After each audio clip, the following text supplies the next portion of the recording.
நீ எத்தனை படிக்கிற? 7th படிக்கிற. ஆனாலும் உங்களுக்கு சீமான் வீடியோ பாக்குறது, சீமான் பேச்சு கேட்கறது இவ்வளவு நீ நல்லா சொல்றல, அதெல்லாம் யார் உனக்கு சொல்லி கொடுத்தா? என்ன காரணம்? அப்பாட்ட கேட்டிருக்கேன், ஏன்பா சீமான் மட்டும் எவ்வளோ பேர் இருக்காங்க, விஜய் வந்திருக்காரு புதுசா, திமுக இருக்கு, அதிமுக இருக்கு, ஏன் வந்து விஜய், ஏன் சீமான் அப்படி கேட்டிருக்கியா?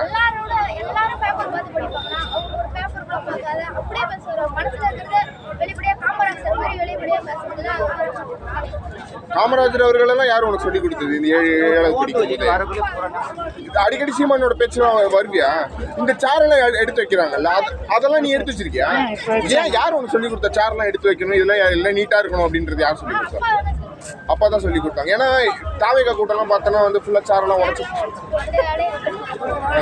ஆனாலும் உனக்கு அதை வீட்டில் சொல்லி கொடுத்துருக்காங்க. வீட்டில் நீ ஸ்கூல் படிக்கிறல, ஸ்கூல்லலாம் எல்லாம் தாவேக்கான்னு சொல்லுவாங்கல்ல, அப்போ நீ என்ன சொல்லுவாங்க? உங்களுக்கு ஸ்கூல்ல பேச மாட்டாங்க, அரசியலே பேச மாட்டாங்க. நீங்க சொல்லுங்க, அந்த சேர்லாம் அடிக்க வைக்கிறாங்களா, அது எப்படி பாக்குறீங்க? ஏன்னா ரொம்ப ஒழுக்கமா நடத்துறாங்க, ஏன்னா சேர்லாம் உடச்சிடுறாங்க எல்லா இடத்துலயும். நீங்க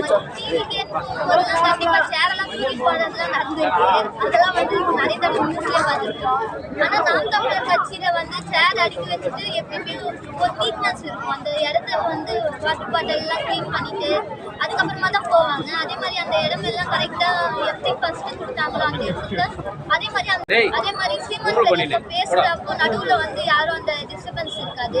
அதே மாதிரி என்ன ஆம்புலன்ஸ் பாதுகாப்பு இருக்கும் பெண்களுக்கு. தனியா கொடுப்பாரு. அதே மாதிரி பெண்களுக்கு